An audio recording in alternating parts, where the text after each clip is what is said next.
tiene muchas formas, muchas maneras.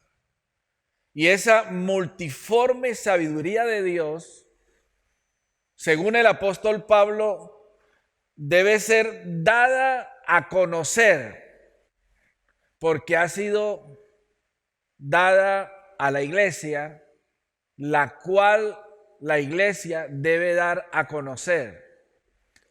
La iglesia recibe la sabiduría.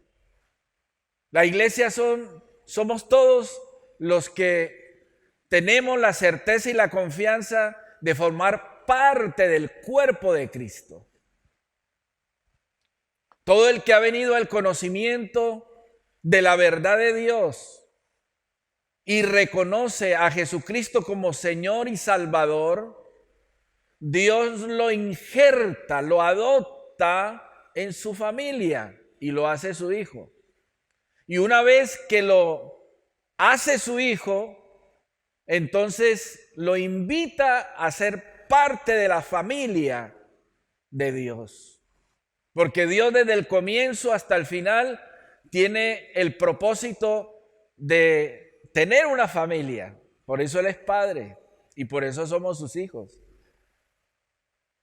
En ese contexto de ser llamado para ser hijo de Dios por medio de la fe en Jesucristo, cada uno de nosotros, una vez que formamos parte de la familia de Dios, entonces somos miembros del cuerpo que es la iglesia. La iglesia como institución, desde el punto de vista humano, no recibe jamás el respaldo de Dios. Porque hay muchas organizaciones, muchas denominaciones que se asumen a ellas mismas ser la iglesia del Señor. Los mormones, ellos dicen, nosotros somos los santos de los últimos días. A nosotros somos la iglesia. Los testigos contra Jehová dicen, no, nosotros somos la iglesia. Y los adventistas, nosotros somos la iglesia verdadera. ¿Y qué decir de la iglesia católica? Que ella se ha elegido como la máxima expresión del cuerpo de Cristo. Y a sí misma se ha considerado que es la iglesia verdadera de Dios. La iglesia como institución, desde el punto de vista humano,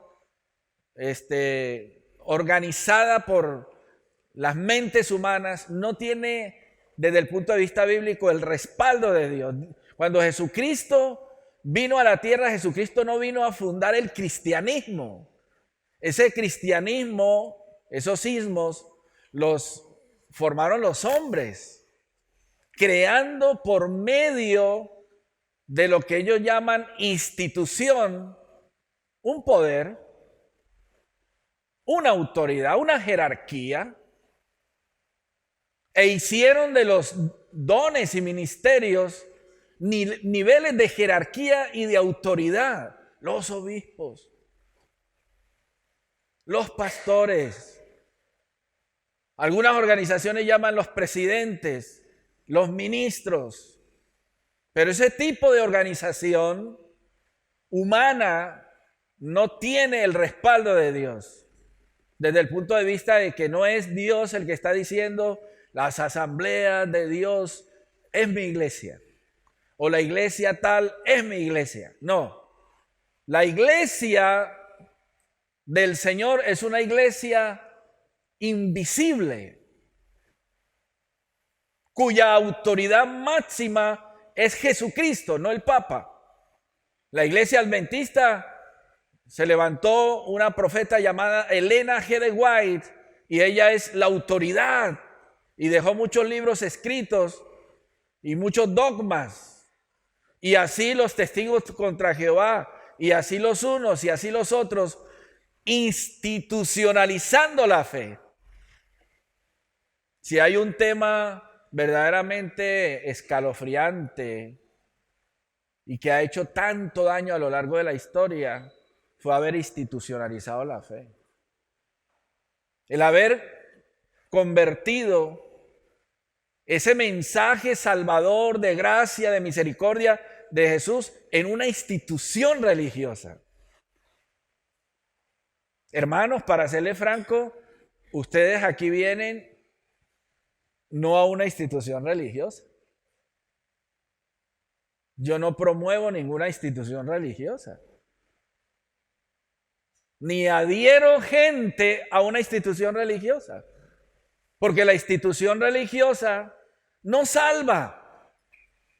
La institución religiosa es inventiva humana para establecer intereses en los que, usando la sabiduría de Dios y lo que el Señor enseñó como instrumento para alienar y explotar a la gente. Yo me identifico con la frase de ese revolucionario del siglo XIX llamado Karl Marx, que dijo: la religión es el opio del pueblo. Estoy completamente de acuerdo con eso. Marx nunca dijo la Biblia es el opio del pueblo, ni Jesucristo es el opio del pueblo. Marx dijo la religión es el opio del pueblo. La religión entontece, embrutece y mantiene en ignorancia a la gente, porque a las instituciones religiosas jerarquizadas por medio de papas y de pastores y de obispos, arzobispos y jerarquía religiosa, son un instrumento que intentan perpetuar lo que ellos tienen dentro de lo temporal. Es un absurdo. ¿Por qué estoy diciendo eso? Porque aquí dice que la multisabiduría de Dios fue dada o hecha conocida a la iglesia para que por medio de la iglesia la haga conocer a los principados y a las potestades en los lugares celestiales. Póngale cuidado a esto. El término aquí iglesia no lo relacione con ninguna institución religiosa. Iglesia es todo aquel que ha salido del mundo y ha venido a Cristo, sin adherirse a ningún concepto humano de iglesia. Por eso el apóstol Pablo dice: el Espíritu de Dios da testimonio a mi espíritu de que somos hijos de Dios. Nosotros no tenemos un diploma o una carta firmada por Jesús que diga: por medio de la presente, el señor Edinson, el morenito, es hijo de Dios. Entonces Edinson por ahí con la carta. No. Yo me acuerdo la época cuando se insistía en que usted es miembro o no es miembro de la iglesia. Usted tiene carta de membresía de la iglesia. Y cada uno de los pastores peleaban por la... Usted es miembro y como miembro usted tiene que diezmar. Todo ese cuadro de cosas lamentablemente las manejábamos. Entonces la palabra iglesia, ahora dada a conocer por medio de la iglesia, esta iglesia no es una institución humana, sino una familia divina, que solo es conocida por el que nos ha salvado. A esa iglesia, Dios le dio a conocer, bendito su nombre, de muchas formas su sabiduría, que está revelada en la Escritura. ¿Vale? Mucho cuidado hacia dónde voy a ir. Todo esto tiene un desenlace tremendo. Entonces, cuando nosotros venimos a formar parte de esa iglesia, no humana, no A ni B, sino a esa iglesia invisible, que solo la conoce el que es cabeza de ella, que es Jesucristo, que conoce a sus miembros, a esa iglesia Dios la escogió para que por medio de ella sea dada a conocer esa sabiduría de Dios a los principados y a las potestades. Ahí dice, por medio de la iglesia a los principados y potestades en los lugares celestiales. ¡Wow! ¿Esto qué es lo que establece en el texto? Es una dimensión no solo temporal, sino eterna, no solo visible, sino invisible, no solo tangible, sino intangible, de fuerzas de autoridad a un poder espiritual y celestial llamado ángeles, arcángeles, querubines, serafines, demonios, potestades, principados. Todas las fuerzas espirituales tienen por medio de la iglesia que conocer la sabiduría de Dios. Los ángeles, ni arcángeles, ni querubines, ni el diablo, ni los demonios, ni principados, ni potestades conocen la sabiduría de Dios. Y eso de la sabiduría de Dios, para ir aterrizando, tiene que ver con el propósito de Dios. Conectamos de nuevo con el tema. Los ángeles, los arcángeles, los querubines, los demonios, el mismo diablo no sabían. Y ahora lo saben porque claro, está escrito.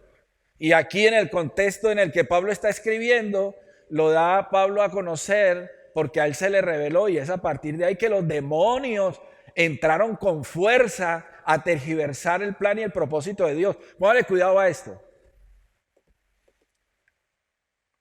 En el Antiguo Testamento, nosotros no vamos a encontrar con tanta insistencia la presencia ni del diablo ni de los demonios.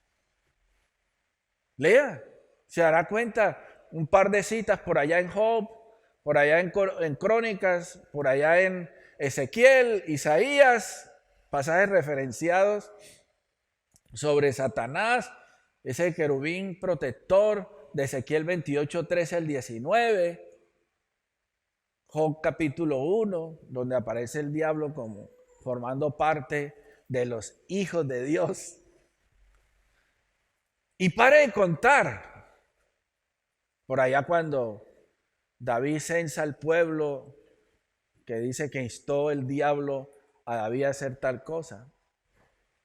Y Génesis 3, la serpiente antigua. Pero si usted lee el Nuevo Testamento, usted va a encontrar solamente el libro de Marcos está lleno de manifestaciones, expresiones, declaraciones de demonios. Ahí es donde está en Marcos capítulo 5 una de las historias más largas que relata la Biblia sobre un endemoniado gadareno. Marcos capítulo 5, casi 20 versículos hablando de un endemoniado. Y es el Evangelio de Marcos donde habla de principados, de potestades y de demonios, tanto que termina el Evangelio escribiendo: estas señales seguirán a los que creen, en mi nombre echarán fuera demonios. En el Nuevo Testamento se habla ya de demonios, de principados, de potestades. ¿Y por qué? Porque los demonios no sabían qué era lo que iba a hacer Dios. Y en el Antiguo Testamento el Señor lo escondió todo en misterio. Y ellos no sabían qué hacer. Tabernáculo, templo, mitra, aceite de la santa unción, cordero. Todas esas fiestas que hacía el pueblo de Israel, la fiesta de los tabernáculos, del jubileo, el sabbat, las trompetas. No sabían. El Señor los tenía en ascuas, a los demonios, a los principados, a las potestades, porque el Señor no se lo había revelado absolutamente a nadie. Lo reservó para revelarlo a sus santos apóstoles y profetas. Y cuando ya Dios lo da a conocer, para que la multiforme sabiduría de Dios sea ahora dada a conocer, ahora, dice Pablo, ese plan y ese propósito de Dios escondido en clave de misterio y que Dios lo revela en el Nuevo Testamento a la iglesia, entonces es a partir de ahí que los demonios entran con fuerza a tergiversar. Por eso el primer siglo de la iglesia, en el año 100, 200 y 300, se tergiversa, y hay lo que se conoce como en la historia de la iglesia como la patrística, donde hay toda una serie de interpretaciones acerca de Jesús. El docetismo, que es uno de los grandes herejías. Todo era tergiversando ya lo revelado. ¿Por qué? Porque el enemigo no podía tergiversar lo que no sabía y lo que no entendía. Y esa revelación se la dio el Señor a la iglesia. ¿Para qué? Para dársela a conocer a los principados y a las potestades. Usted y yo, una vez que entendemos el plan y el propósito de Dios, suélteselo al enemigo, que con eso usted lo pone en su sitio. Porque ese ha sido el plan y el propósito de Dios. Entonces el versículo 11 dice, conforme, o sea, toda esa sabiduría de Dios, todo ese programa de Dios de darle a la iglesia a conocer su sabiduría, era conforme al propósito eterno que hizo en Cristo Jesús nuestro Señor. Plan, un propósito eterno en quien tenemos seguridad y acceso con confianza por medio de la fe en Él. ¿En cuál? En ese propósito. Hermanos, si usted a estas alturas no entiende lo importante que es formar parte del propósito de Dios y saber que usted está dentro de ese plan, si usted no tiene certeza, usted va inseguro por la vida. Yo estoy hablando de unos rieles que Dios estableció, sobre los que se monta la locomotora y se va por esos rieles. Ese es el plan y el propósito de Dios. La vida de cada uno de nosotros debe ir montada en esos rieles. Y una vez que usted entiende que hay un plano y hay un propósito y que hay unos rieles, usted va a la velocidad que sea, pero usted va seguro de que va a tener un final garantizado, en quien tenemos seguridad. Usted todavía es de los que anda asustado, miedoso, inseguro por la vida. Es porque usted no conoce el propósito de Dios. No sabe de qué va. Pero cuando usted y yo entendemos eso, vamos seguros. Bien, esta es la introducción, vamos a entrar al tema. Entonces el tema grande que tenemos, ¿cómo se llama? El gran tema.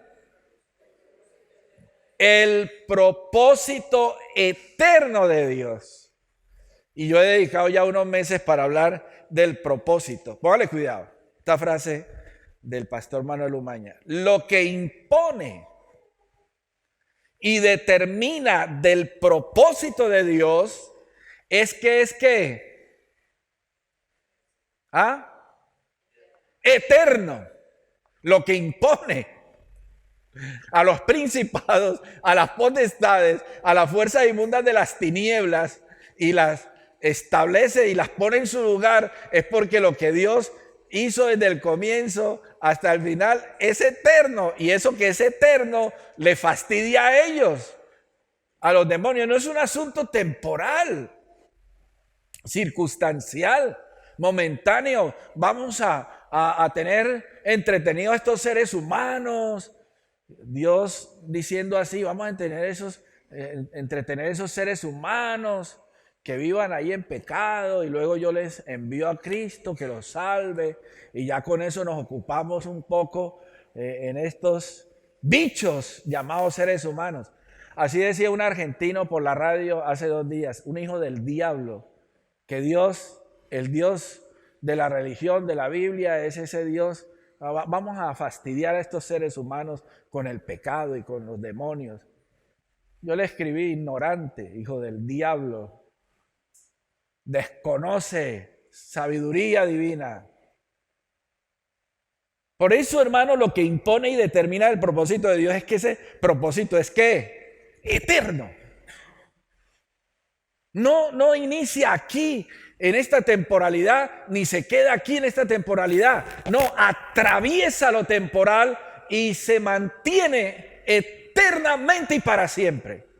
Es decir, que cuando usted y yo entremos a lo eterno, vamos como un cohete, más del cohete chino ese que andaba por ahí fastidiando a todo el mundo. Entramos nosotros a la eternidad cortando cabezas.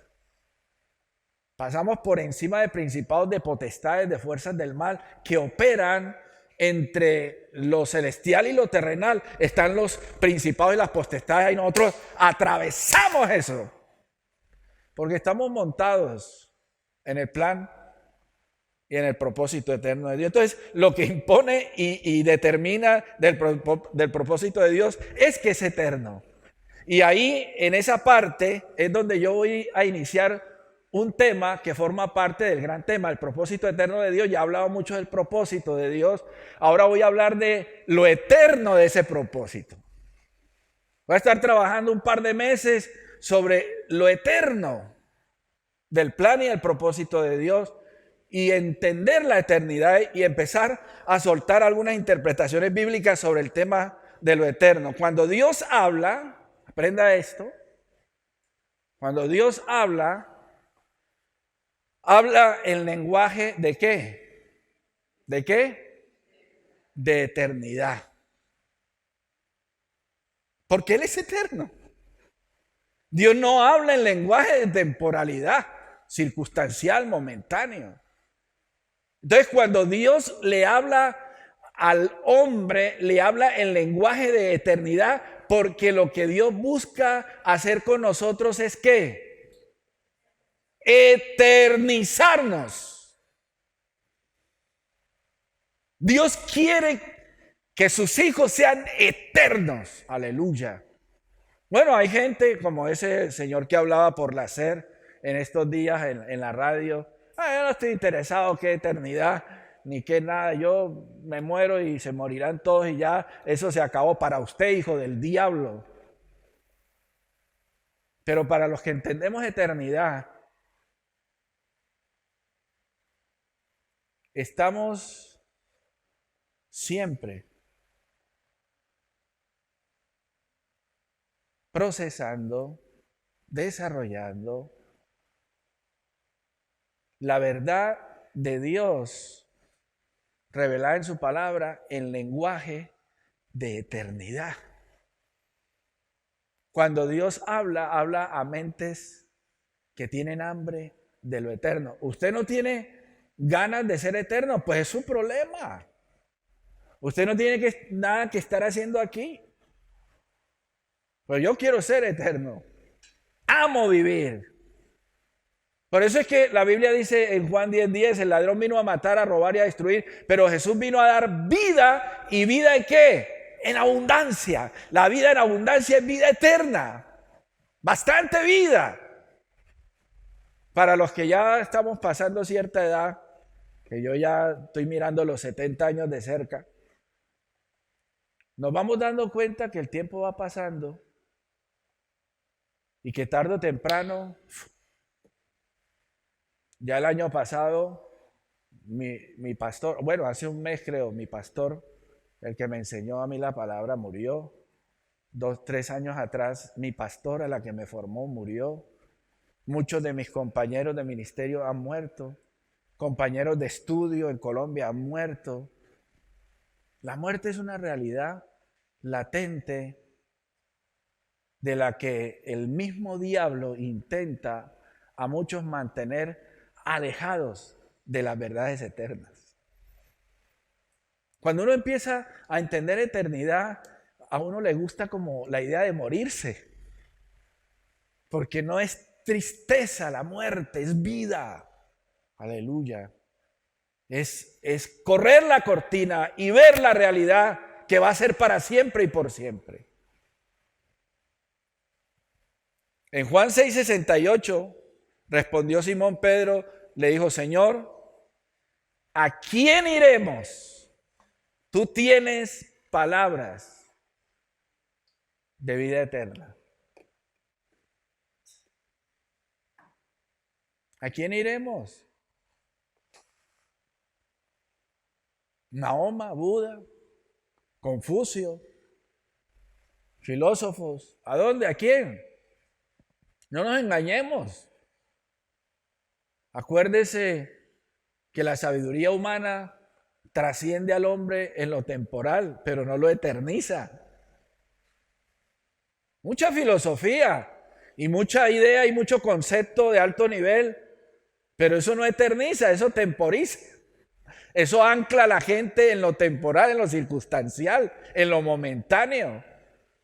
Pero cuando uno viene al entendimiento de la Escritura, uno empieza a entender que las palabras que vienen de parte del Señor no se eternizan. Generan en nosotros una mente eterna, pero no tanto en pensar en el allá, sino que lo eterno empieza en el acá, en el ahora. Lo eterno para allá, dentro de siglos. No, ya.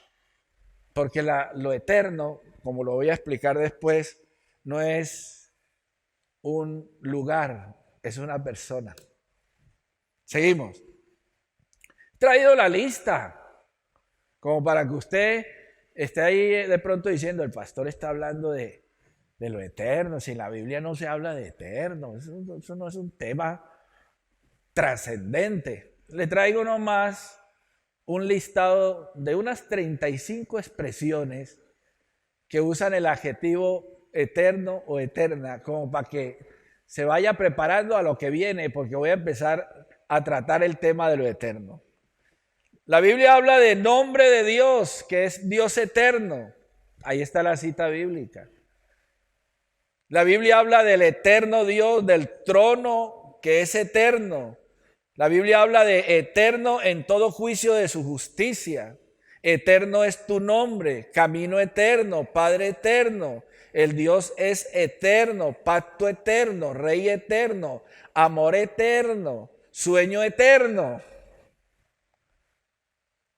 Otras 15 más. Dominio eterno, reino eterno, fuego eterno, castigo eterno, vida eterna, eterno poder, juicio eterno. Dios eterno, eterno peso de gloria, propósito eterno, el Espíritu eterno, el Evangelio eterno, tiempos eternos, misericordia eterna, justicia eterna, morada eterna, salvación eterna, señal eterna, gloria eterna, ordenación eterna, afrenta perpetua y eterna confusión, eterna redención, herencia eterna.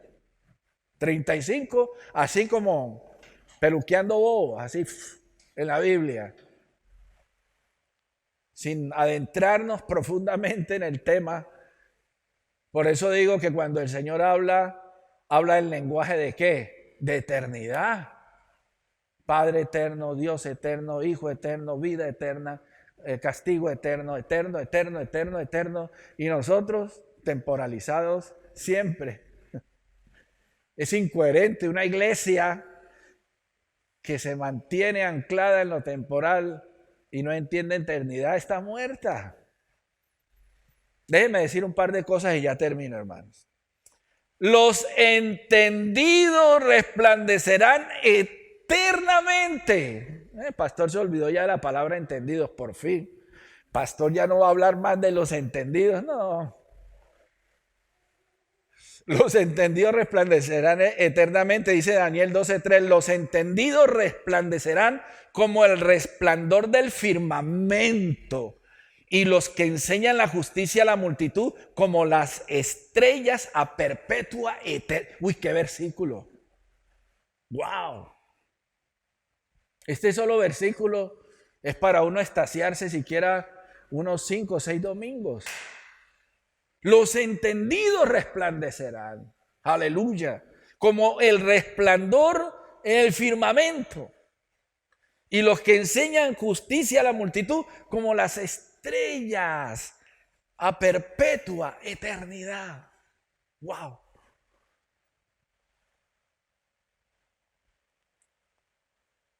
Esta pequeña frase del pastor Manuel Umaña. La temporalidad es un punto en la eternidad. Puntico. ¿Cuántos han ido a la playa? Levánteme la mano. A ver, la playa. ¿Se han dado cuenta que la playa está llena de qué? De arena. Imagínense la playa desde Valencia hasta Sajunto. No, desde El Saler hasta Sajunto. No, desde Alicante hasta Barcelona. No, todo el Mediterráneo. Imagínense la playa, eso del mar Mediterráneo, llena de arena, y la temporalidad es solo un granito frente a la inmensa cantidad de arena que hay en todo el mar Mediterráneo. ¿Cuántos han cogido una gotica de agua? Gotica. Cuando vaya a la playa, coja un granito de arena o una gotica de agua. La temporalidad es un punto en la eternidad, como la arenita, el granito de arena en la inmensa playa, o como la gota de agua en el inmenso mar. Eso es la eternidad. En 2 de Pedro 3:8 dice: mas, oh amados, no ignoréis esto. Ignorar tiene que ver con entender, saber, conocer. Que para con el Señor un día es como 1000 años y 1000 años como un día. Esto es eternidad. Y esto voltea la cabeza ahora que hablan tanto de la física cuántica y todo lo que se ve en la inmensidad del universo con respecto a las distancias y los años luz que hay entre los planetas y todo eso, y que si usted ahora viaja a uno de esos planetas que está, no sé, a tantos años luz, y que aquí pasarán 100 años y usted va viajando en el universo y no ha pasado todavía un día. Y aquí ya se han envejecido y se han muerto sus papás, su mamá, sus hermanos, sus tíos, sus abuelos, todo el mundo, y usted regresa y usted está joven y los demás ya están calaveras. Lo temporal es sumido por lo eterno, se lo consume, porque no es nada. Es circunstancial, es momentáneo. Y usted y yo debemos, a la luz del entendimiento de la Escritura, ir entendiendo hasta donde se nos permita la inmensidad de lo eterno, lo grande de lo eterno, y llenarnos de eternidad, porque la Biblia lo dice claramente. De tal manera amó Dios al mundo que ha dado a su Hijo unigénito, para que todo aquel que en él cree no se pierda, más tenga la vida eterna. Es decir, hermano, que si usted estando en esta temporalidad no empieza a enterarse de lo eterno, cuando usted llegue allá estará atrasado. Ya el libro del pastor Manuel Umaña irá por la 30ª edición y usted todavía no ha empezado. Llega atrasado a la eternidad. Si hay algo que desafía la fe a mantenerse sólida, robusta, y que tenga una firme ancla, es ir conociendo lo eterno a la luz de lo que está escrito en la Biblia. 2 de Corintios capítulo 4 versículos 7 al 18. Entre lo temporal y lo eterno. Vamos a estar estudiando este texto posteriormente, los domingos que vengan, ese texto que leyó Jocelyn. Otro detalle, Dios es el eterno presente. Dios siempre está. En el antes, en el durante y en el después de todas las cosas.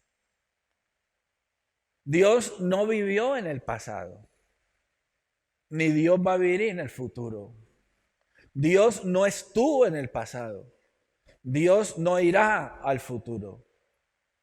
Dios siempre está desde el comienzo hasta el fin. Él es el alfa y Él es la omega. Él es el principio, Él es el fin. Él está presente. eternamente y para siempre. Él no se mueve con el cronos, ni se desplaza con el cronos. Ah, no, es que yo tengo que ir a 300 años antes de Cristo. Ah, después iré a 2000 años después de Cristo. No, Dios siempre está ahí presente. Y toda la historia de la humanidad, está ahí presente delante de Él. Porque Él es el eterno presente. Y eso es un concepto que también vamos a profundizar aquí para enseñarlo con mucho contenido acerca de este tema. De momento decir lo que dice Éxodo 3:14, y respondió Dios a Moisés: yo soy el que soy. Y dijo: así dirás a los hijos de Israel: yo soy, me envió a vosotros. Yo soy el eterno presente. No yo fui o yo seré. Yo soy. 30,000 años atrás, 30,000 años después, yo soy el mismo. El alfa y la omega, el principio y el fin. Otra verdad que vamos a estar trabajando. Dios contiene la eternidad, pero la eternidad no lo contiene a Él. Porque la eternidad no es un lugar, es un estado. Isaías 57:15. Lo eterno no es un lugar, es un estado, es una condición. No es que nosotros nos vamos allá a lo eterno. No, es que lo eterno no está allá, está acá. Porque lo eterno no es un lugar, es una condición, es un estado. Por ejemplo, nosotros estamos en un estado de temporalidad, en una condición mortal, circunstancial, momentánea. Nosotros no estamos en un lugar llamado temporal, nosotros estamos en un estado, en una condición, sujetos a espacio y tiempo, a cronología, mañana, tarde y noche. Estamos condicionados a eso. Lo mismo, lo eterno no es un lugar donde usted va a ir, es un estado, es una condición en la que usted va a estar, porque la eternidad va a estar dentro de ti. Y por último, la eternidad no es un lugar, es una persona. Por eso es que todos los seres humanos vivimos en Él, estamos en Él. Todo sucede dentro de Dios. No hay nada fuera de Él, no existe. No hay metros, kilómetros o años luz hacia allá y después sigue A o B. No, Dios lo abarca todo, lo contiene todo. No hay no es que no hay que hablar de nada porque es incoherente. Dios lo contiene absolutamente todo. Entonces la eternidad no es un lugar, es una persona. Por eso cuando Jesucristo vino, lo dijo claramente: el que cree en mí, aunque esté muerto, vivirá. Porque Él es la vida. Cuando Él resucita a Lázaro y le dice a Lázaro: sal fuera, y Lázaro sale fuera, es la vida misma. A la niña que estaba muerta le dijo también: Talita Kumi. Si te digo levántate, se levantó. Porque Él dejó la tumba vacía. La muerte, dice el apóstol Pablo, no lo pudo retener. Así que, hermanos, preparémonos para ser durante estos domingos nutridos con verdades eternas que nos tienen que llevar a dejar de pensar que lo que nos pasa aquí es una gran tragedia, cuando en realidad lo que nos espera es mucho más que lo que dejamos aquí. Y que de alguna manera, por estar nosotros supuestamente sufriendo por lo que no tenemos aquí, lo tendremos en abundancia en lo eterno.